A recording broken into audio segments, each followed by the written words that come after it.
Salut tout le monde, nous espérons que vous allez tous bien. Alors dans cette nouvelle vidéo, nous voulons partager avec vous des choses que vous ne devez jamais accepter dans votre relation amoureuse. Ceci est valable pour les femmes comme les hommes.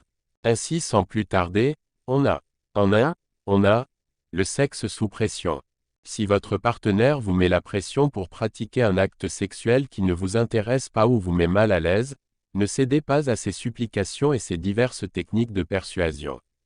Le secret d'une relation saine, particulièrement en ce qui concerne la sexualité, réside dans un mélange équilibré de confiance et de respect, et si on cherche à vous faire faire quelque chose que vous ne voulez pas faire, ça devient de la manipulation et c'est malsain. Idem si vous n'avez pas envie d'avoir de relations sexuelles un jour, peu importe la raison. Quelqu'un qui continue à vouloir avoir un rapport sexuel avec une autre personne clairement non consentante et fermée à l'idée est une personne malsaine.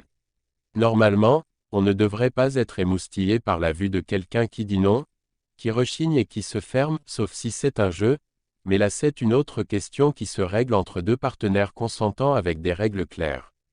En deux on a l'égoïsme au lit. Vous méritez autant de prendre autant votre pied que votre partenaire au lit, il n'y a pas de raison que tout soit focalisé autour de son plaisir, au détriment du vôtre. Si on refuse de s'occuper de vous et de vous permettre de profiter de votre capacité à multiplier les orgasmes, ça n'en vaut pas la peine. Le plaisir, c'est pas à sens unique. Pour la troisième chose il s'agit, des menaces. Peu importe le degré de la menace, si votre partenaire essaye régulièrement d'obtenir gain de cause en commençant ses phrases par « Si tu ne fais pas X, c'est mauvais signe. » Idem s'il vous empêche de faire des choses en vous menaçant de représailles si vous n'obéissez pas. Ou s'il fait du chantage à la rupture. En 4, il s'agit des secrets. Il y a une différence entre avoir un jardin secret, une vie à côté de son couple, des histoires personnelles et tout cacher à son partenaire. Si ça commence à devenir suspect et que ça sent l'arnaque, c'est sûrement de l'arnaque. Idem si dans l'histoire, vous êtes le secret et qu'il vous garde rien que pour lui sans jamais vous inclure dans sa vie ou même mentionner votre existence. En 5 il s'agit, des reproches sur le physique. Si votre partenaire vous répète à longueur de temps que vous avez un problème de poids, de peau, que votre coupe de cheveux ne vous va pas ou que vous devriez plutôt vous habiller comme ça, vous pouvez le foutre à la porte. Surtout s'il vous fait toujours ces reproches sans vous aider à vous améliorer en allant à la salle de gym, en faisant des régimes alors, c'est pas la peine de continuer. En 6, on a la jalousie maladive. Si vous ne pouvez même plus parler à une autre personne sans que votre mec ou meuf pète un plomb et devienne tout rouge de colère ou vert de jalousie, ça va vite devenir invivable. Si lui ou elle n'est pas capable de vous faire confiance, la relation ne fleurira jamais. Idem si vous vous entendez bien avec un de vos ex avec qui tout est devenu platonique depuis belle lurette ou que vous partez en soirée sans lui ou elle. Si lui ou elle est persuadé que vous allez fuir avec le premier mâle ou femelle venu, c'est son problème, pas le vôtre. En 7 il s'agit, du rejet de la famille. Là, pareil. Les beaux-parents, c'est pas toujours un cadeau et oui, le déjeuner dominical dans la famille, ça fait chier, il y a des jours où on n'a vraiment pas envie, surtout si on n'a pas grand-chose en commun avec eux, mais question de respect, ça se fait. Quand on entre dans la vie de quelqu'un, on est obligé de prendre une grosse partie de ce qui va avec, et ça veut dire la famille aussi. Même si, évidemment, on n'est pas non plus obligé de se retrouver autour d'un rôti tous les dimanches de toute l'année pour le reste de sa vie, sinon ça craint. 8. On touche l'étouffement. Votre partenaire vous étouffe, cherche à vous voir et à vous toucher tout le temps, à être avec vous à tout moment. C'est peut-être touchant au début, mais ça devient vite invivable. C'est souvent symptomatique d'un sacré manque de confiance en soi ou en son partenaire, voire les deux, et rarement motivé par la simple envie de passer du temps avec quelqu'un. Être en couple, c'est sympa, mais ça reste une histoire entre deux personnes distinctes, pas une greffe des corps qui condamne deux individus à vivre collés l'un à l'autre pour l'éternité. Il est important de garder une grande part d'indépendance, même si on est très amoureux, sous peine de faire fuir l'objet de son affection. En 9, il s'agit du flicage. Fouiller dans le téléphone ou l'ordinateur de quelqu'un est une violation de la confiance établie entre deux personnes en couple, une invasion de la vie privée et un sacré manque de respect. Si vos faits et gestes sont étudiés, surveillés et vérifiés, c'est que vous êtes dans une relation malsaine. Là encore, la confiance est primordiale pour qu'un couple puisse tenir et s'épanouir. En pratiquant le flicage, on crée un environnement étouffant, plein de soupçons et de trahisons, et c'est franchement pas marrant à vivre. En 10, on a les interruptions constantes. Qui dit couple, dit dialogue, dit échange, dit équité.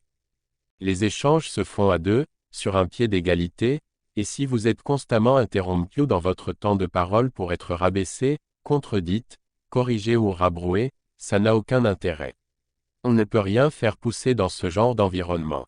S'il ou elle a tant besoin d'exister, qu'il ou elle aille exister tout seul dans son coin. Qu'il vous laisse respirer et vous exprimer comme vous le voulez ailleurs. La 11e chose est, le rejet des amis. Que votre partenaire n'ait pas envie de passer sa vie avec vos potes, c'est une chose, et c'est compréhensible. Mais qu'il refuse systématiquement de vous accompagner dans vos sorties, vos soirées ou même d'être présent quand vous recevez, alors que vous vous intéressez à ses amis, c'est quand même assez moyen. On n'est certes pas obligé de tout mélanger, mais c'est quand même cool de pouvoir partager des choses avec tous les gens qu'on aime en même temps.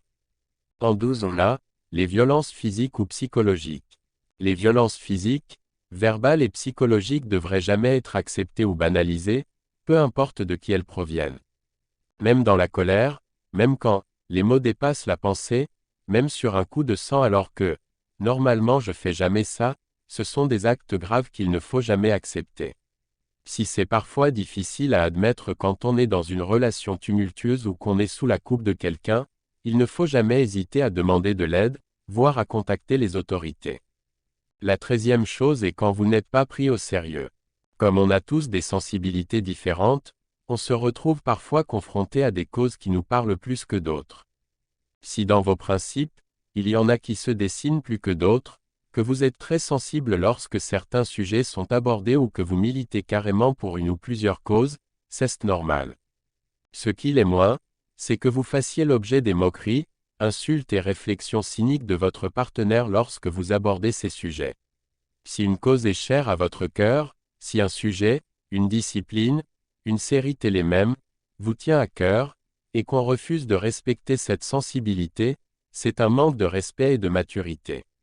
Du coup, autant passer son chemin. La 14e chose est le refus de partager les corvées. Ça fait des années qu'on se bat pour l'égalité, et ça vaut aussi dans le foyer. Vous n'êtes la boniche, homme comme femme, de personne et ce n'est pas à vous d'endosser tous les rôles chiants sous prétexte que vous avez grandi dans une société qui ne fait que répéter les absurdités de nos ancêtres. Les tâches ménagères ne sont pas sexuées, et dans un couple, on partage même les trucs relous.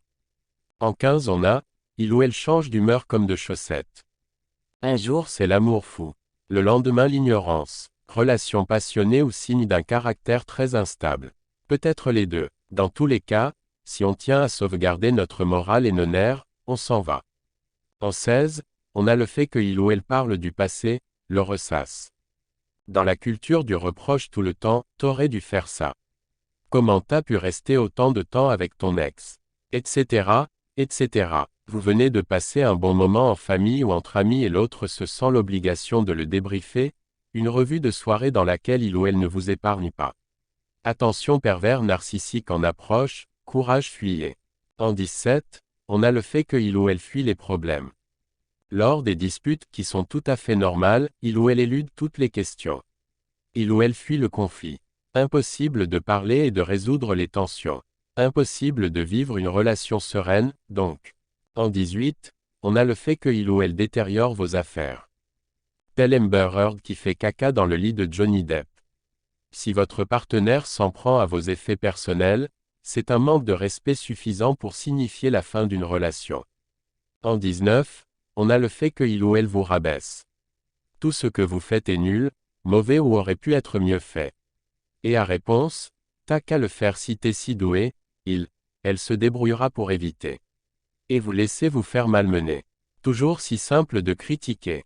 Enfin la dernière chose est le slut-shaming. On essaye de vous reprocher le nombre de partenaires que vous avez eu avant d'entamer cette relation. On vous fait des remarques sur vos tenues, aguichantes. On vous demande de vous couvrir en public pour ne pas attirer l'œil des vilains prédateurs. Hop, ça dégage. Le nombre de partenaires sexuels ne définit pas la pureté ou l'intégrité d'une personne, et la tenue ne justifie en rien les comportements des pervers extérieurs. Si vous avez envie d'être sexy, à l'aise, et que vous vous sentez bien dans votre corps et votre tenue, c'est une très bonne chose et ça ne devait pas faire l'objet de remarques désobligeantes. Nous voici à la fin de cette vidéo, nous espérons que cela vous a plu. Merci de vous abonner, et de liker.